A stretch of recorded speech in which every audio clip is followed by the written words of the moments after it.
Hello friends and welcome to my YouTube channel Simply Stocks, and today I'm going to talk about Ramkrishna Forging. Has the bottom made in this stock or one should avoid it? So let's get started. First of all, a disclaimer that this is not a stock recommendation and people taking any position to any share that I talk about should do that with their own due diligence and research, and I'm not in favor or against any company that I talk about. Before I talk about Ramkrishna Forging, here's a small request that kindly support me on Patreon, and once you do that, it will help me grow the channel, help you also ask me questions on a daily basis. Once you get the $10 membership, you'll have access to my portfolio, my watch list, and a number of stocks that I talk about, a podcast that I put up every 2 or 3 days time. So get access to the $10 membership, you'll get a lot. Plus I'm starting with or planning to start with a video talk with the only the $10 Patreon members on a weekly basis, so kindly join that. Now about the company. Established in 1981, Ramkrishna Forging is into auto components manufacturing, different types of components of autos that they produce. It boasts of marquee clients and spread across 13 locations across India. Have global presence with clients across Europe as well. The clients include Maruti, Honda, Bajaj, etc. And there are many, you can say, European clients and Central American clients as well under the ambit of Ramkrishna. If you look at the numbers of the March quarter, first of all, the market cap of the company is around 800 crores. The sales have dropped by 200 to 40 crores. So that has been a very decent dip. I mean, a 50% drop in sales. And from a profit of 24 crores, the company has gone into a loss of 7 crores, as has other companies in the same space. The auto industry, along with the textile industry and the shoe industry, has really suffered over the last 6 to 8 months, and that is being shown with the kind of numbers that we are seeing, and especially the auto ancillary space has suffered a lot. And most, in fact, all of the auto ancillary companies, nearly all of the auto ancillary companies are coming out with losses. Debt has increased significantly in the company and margins have shrunk, so that is a complete negative. It currently trades at 78 times earnings, which is extremely expensive, but one needs to understand that the company may get into decent profitability once the cycle turns, and then this PE will shrink. So it is a cyclical play altogether, and I've always maintained that auto is a 10-year cyclical play in which 3 years are very difficult and 7 years are pretty good. So let's see how the next couple of years or next few years would go. I'll discuss about it later on in this presentation. So high combined promoter and institutional holding with 25% free float, so not a huge free float with the retail investors, so a decent promoter holding is there. Coming to the performance of the stock and the company, stock has fallen sharply since the January 2018 high. So it really went up between 2015 December till 2017 December, and then had a major fall from January of 2018, which continued till the March end. So till March of 2020, the stock completely capitulated and had fallen 65% during that Feb March fall. So really, it was capitulation right at the end in those 2 months.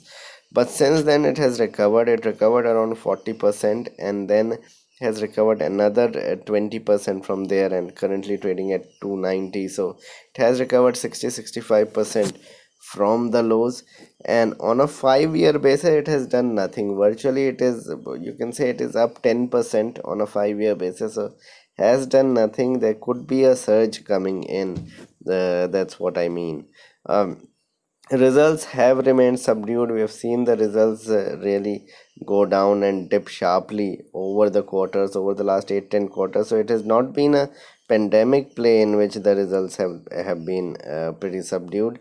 The results have been bad since FY18 onwards, at the end of FY18 and since then, and the current situation has just accelerated the fall in terms of performance of the company. Probably what it has done is it has really made the stock go to a bottom virtual bottom for the last 5 7 years. It may not go up a lot, but it may not fall to those levels of March again.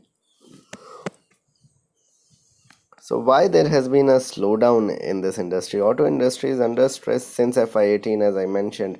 Second half of FY18, and since then the industry has been under pressure. This is because the demand had shrunk, and this is because a lot of jobs or people were not getting high paid jobs here in India from FY18 19 onwards.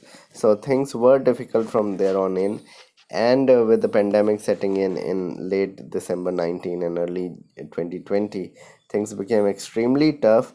So the situation made this shutdown, etc., made things extremely tough for companies such as auto ancillary firms or industries such as auto ancillaries. Shutdown accelerated the decline, as I mentioned.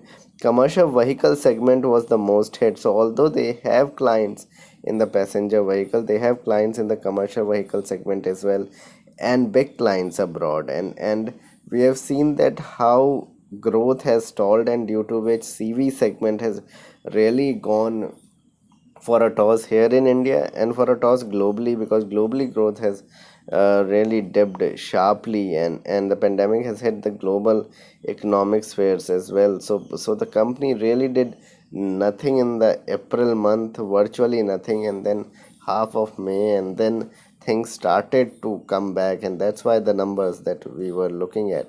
So economic slowdown has hurt the infrastructure and the core, and that has hurt the CV segment as well, for which a lot of their sales come through. Projection of further stress in the next 2 years is there.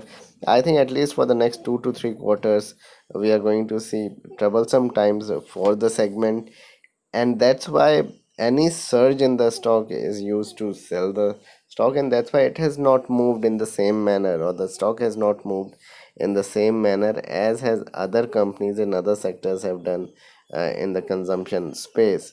uh, this all has led to the sector completely being out of favor, but I have a feeling that the sector is slowly coming back into picture, and maybe from FY22 onwards things will be extremely difficult, so extremely different. So probably next 6 months could be a time to accumulate rather than stay away, but you have to pick your stocks, you have to pick your targets. If you look at the technicals of the stock, then major long-term support, if you really look at 5 to 10 years, then 180 is the long-term support. It has really gone up over the last 8 10 days, so have just crossed a strong resistance zone of 250 265. One has to say that. So there is accumulation going on in the stock, there is buying going on in the stock just recently. The strong up move is expected above 285. Currently the stock is at 291. If today the stock doesn't fall a lot and keeps moving higher, we could safely say that we are in for a big move in the stock. Otherwise, then the 200 DMA is around 240, so we could see the stock fall closer to 50 to 45 levels. Was extremely weak on charts recently, but now looking much better after crossing the 200 DMA.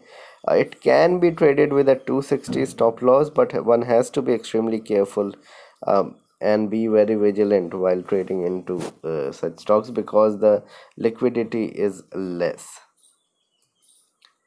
So my call on the stock is this, that hold. If you have it, then hold it. I think there is a move coming in the stock. We could see a good move if the stock, the kind of movement or momentum that the companies in the auto ancillary space is taking place.